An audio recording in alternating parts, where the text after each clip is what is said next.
Welcome back to Sustainability in Your Ear, the EARTH911 podcast. I'm Mitch Ratcliffe, and in this week's executive interview segment, we're going to be talking to Terry Lehmann, who is founder and CEO of TrueGreen Enterprises, a paper products, a recyclable and compostable paper products company based in West Palm Beach, Florida. We're really impressed with the wide range of products that Terry's company makes. Using sugarcane husk and bamboo, the two fastest growing renewable sources of fiber for paper products in the world. You guys have tree-free paper straws, tree-free paper towels. You're working on a recyclable and compostable paper cup. Tell us about the full range of TrueGreen products, Terry.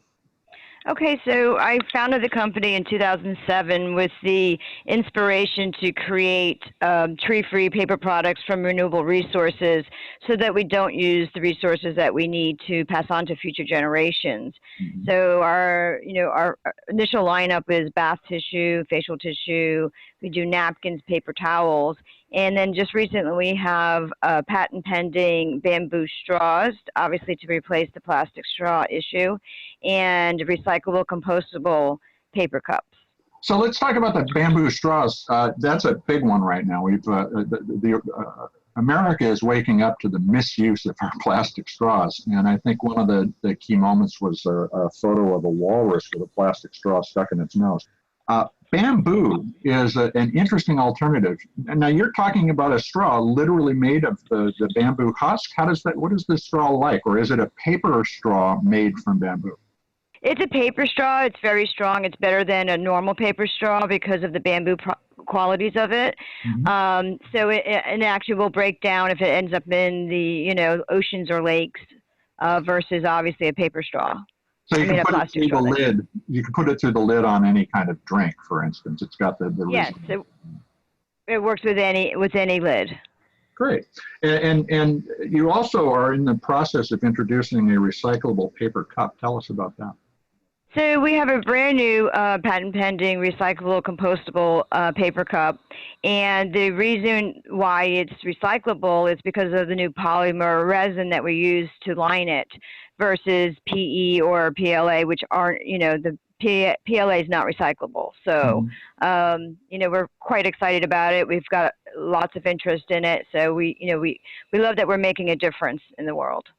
So the polymer is something that can be put into the compost or into the paper recovery process where they turn it back into pulp, and it just melts away essentially without becoming a contaminant in the resulting pulp. Is that how this works? Yes. How did you come up with that? That's something we've been waiting for a long time. Yes, and we've just finished getting our BPI testing for it as well, which is great. It's a great new idea, and we took advantage of it. So. Now you've got a lot of corporate clients who are buying these to use in their coffee rooms or break rooms, for instance. Is this something that consumers are going to be able to get access to in the near term, and should they be expecting it? Should they be expecting to see this in restaurants where they shop at this point? Yeah, absolutely. Right now we're doing some private label for some soda companies. So you'll see their cups. They're gonna have it on there, and you're gonna be able to see that they're using that type of cup. So a lot of the major corporations are looking to be sustainable. A lot of them by 2020 to 2025. So these new products, the cups and the straws, are really helping those corporations meet their sustainability goals. Great. Now, let's just talk a little about the two sources that you're using, sugarcane husks and bamboo. These are renewable in the sense that you can grow these back very quickly. Bamboo grows inches a day, I know, and you can grow sugarcane back in a year. How much space does that take up? Where do you source your material from, and how is it in terms of the efficiency compared to forested paper products? So sugarcane is the #1 crop in the world by hectare, and in the past, after they extracted the sugar, they used to burn the stalks, and so that we take them and we mix them with the bamboo and pulp them to make our facial tissues and bath tissues and towels. And as far as bamboo, I mean, like you said, it grows 2 to 3 inches a day, and it just grows back so rapidly, and we use those for our straws and our cups. So what you're doing is recovering sugarcane husks that were being thrown away. Now, is this primarily in Florida, from near where you are, or are you getting this from all over the world?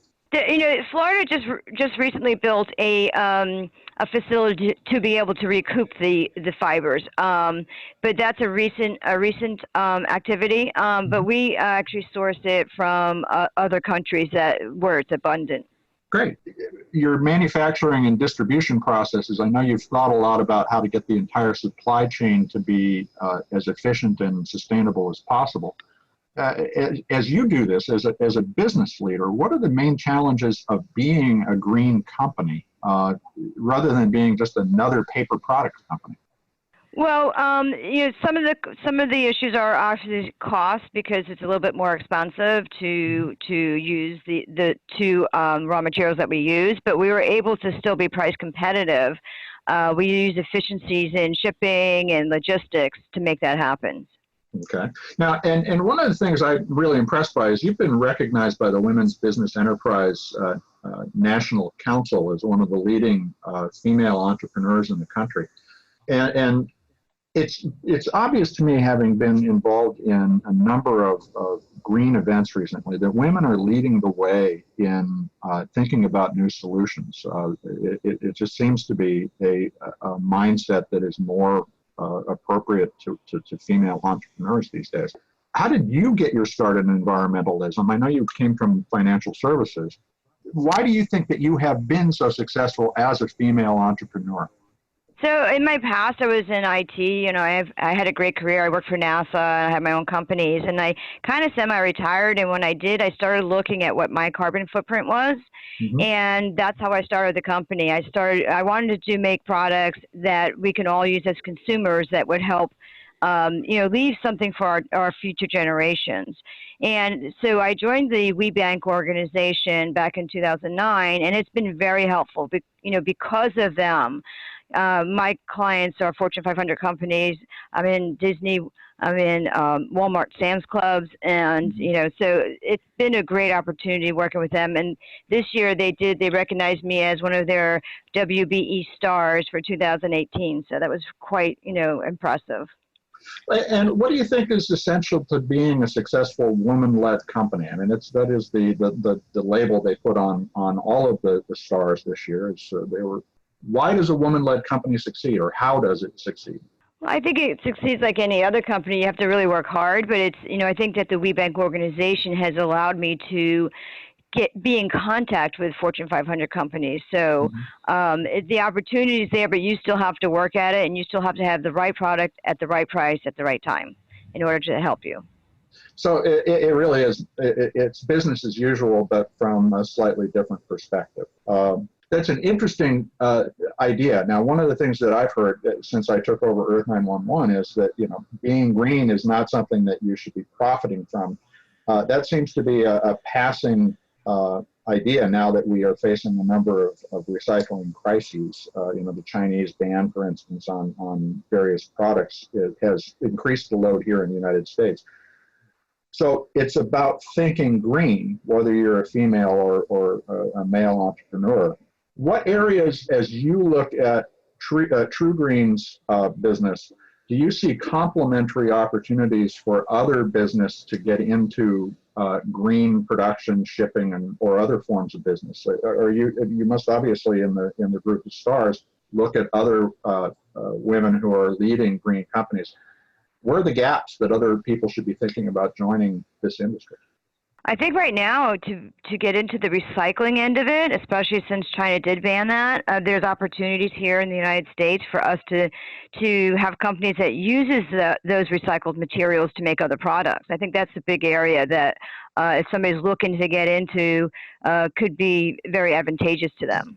So would you be focused on recapturing materials like paper product or paper fiber, or would you be looking for an opportunity to make products from recycled material?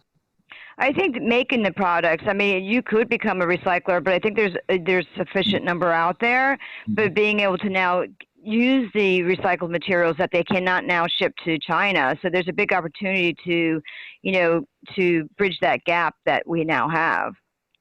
So lots more thinking about how to take what we have, mine our existing economy, and turn it into something new. Absolutely, yes. And so, how does somebody find your product today? I know you primarily are in Fortune 300, 500 companies as a provider of office supply and other materials. But where can consumers look for you and find you today? Well, we're currently in 5,000 stores nationwide as well with our retail brand. It's Green 2. So that's where you'll find our bath and facial and paper towels and napkins. And as far as the consumption goes, if you go to Disney and you have a drink, it's our napkins. So, so what are some of the stores that you're in that people could look? So we're in Safeways, Stop and Shop, Sprouts, Shaw's, Albertson stores. Okay, great, fantastic.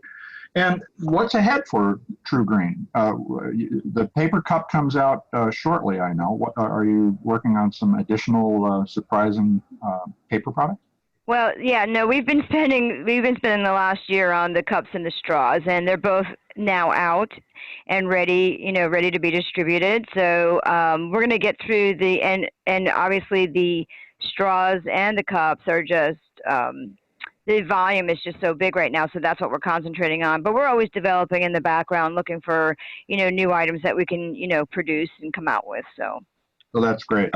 Terry, congratulations on a very successful business. We're looking forward to continuing to talk with you about how it's evolving. And thanks for joining us on Sustainability in Your Ear.